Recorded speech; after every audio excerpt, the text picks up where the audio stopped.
Quel est le vrai sens d'un homme inféminé? Je vais le dire comme ça.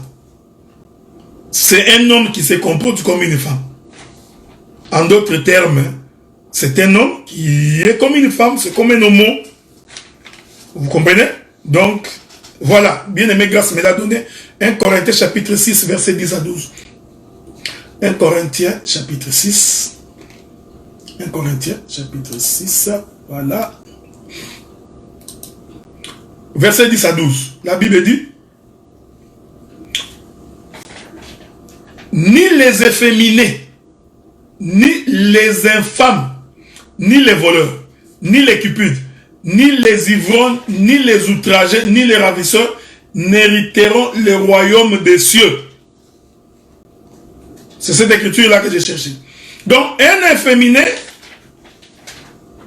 en quelque sorte, si nous voulons rentrer dans le contexte de Sodome et de Gomorrhe, la Bible dit que ce qui arriva au temps, ce qui va arriver à l'avènement du Fils de l'homme, arrivera de même, était de même ce qui est arrivé du temps de Lot et de Sodome et Gomorrhe.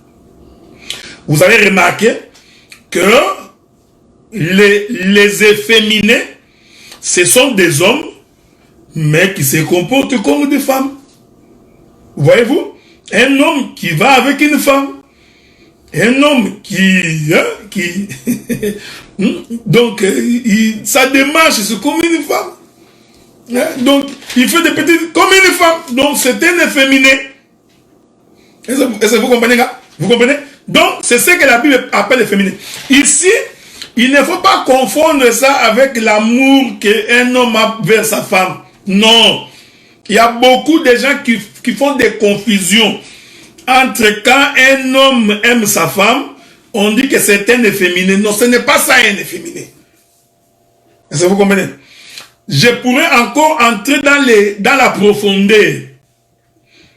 Voyez-vous? Donc, un efféminé, c'est aussi un homme qui n'a aucune capacité d'un homme. Je précise ça. C'est-à-dire, c'est quelqu'un dans un foyer, mais qui est une femme, parce qu'il est attesté que c'est à l'homme de protéger la femme. C'est à l'homme de nourrir la femme. C'est à l'homme de prendre soin de la femme. Alors, si le mouvement devient contraire, vous comprenez ça? Donc, la femme commence à te nourrir. Il te donne des vêtements. Il prend soin de toi. La femme commence à te sécuriser. Donc, toi, tu n'es plus un homme. Tu es un efféminé. Et ceci est contre la doctrine. C'est pourquoi je vous avais fait remarquer. Vous voyez, frère? Donc, c'est ce qu'on appelle une relation contre nature. Car l'homme, c'est la puissance. L'homme, c'est la force. L'homme, c'est la protection. L'homme, c'est le pourvoyeur. Maintenant, quand l'homme commence à se comporter comme une femme, c'est-à-dire, l'homme est en jupe, permettez l'expression, la femme est en pantalon. Je dis permettez l'expression. Je ne voudrais pas dire que les pantalons c'est l'habit de l'homme. Ce n'est pas ce que j'ai dit. Cela veut dire que cet homme devient un efféminé. Les hommes gigolos, donc l'homme qui vit derrière la femme, il vient dans la maison, on lui donne à manger, lui n'a pas donné l'argent. Il ne sait pas d'où provient l'argent, mais il mange quand même. Donc, à la longue, tu vas perdre ton autorité. Tu perdras ta puissance. La femme ne pourra plus se soumettre. Donc, c'est ça l'essence d'un efféminé. Mais ce n'est pas parce que tu aimes beaucoup ta femme, on dit que tu es efféminé. Non. D'ailleurs, j'ai toujours dit, l'homme a la mission de toujours écouter sa femme. Un homme qui n'écoute pas sa femme est très dangereux. L'homme doit toujours, je dis bien, je précise, je dis toujours, écouter sa femme. C'est très important. Pourquoi? Parce que le bien-aimé Paul dit, le mariage terrestre est un mystère par rapport à Christ et à l'église. Or, nous, l'église, en tant que femme, le Seigneur, comme le mari, a l'obligation de toujours nous écouter. Voyez, frère? Donc, l'homme doit avoir tendance toujours à écouter. Même si tu ne marcheras pas selon ce que dit ta femme, mais au moins l'écouter la tranquillise.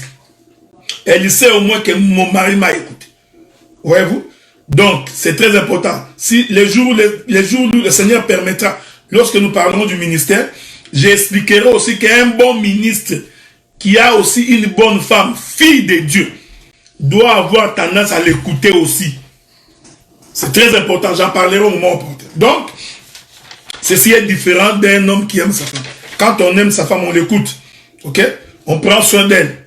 On s'occupe d'elle. On ne gronde pas sur la femme inutilement. C'est pas ça de l'autorité. L'autorité, ce n'est pas gronder. Il y a des hommes qui pensent que parce qu'ils grondent, c'est ça qu'être autorité, où ils ferment le visage. Non. L'autorité, c'est prendre soin de la femme. C'est ce qui fait l'autorité. C'est garantir à la femme le minimum, les logis, la nourriture, les vêtements, la sécurité. Il faut que la femme se sente en sécurité. C'est ça, l'autorité de l'homme. Donc, si l'homme perd cette autorité-là, l'homme devient un efféminé. Ok? Donc, cette autorité, ce n'est pas gronder la femme.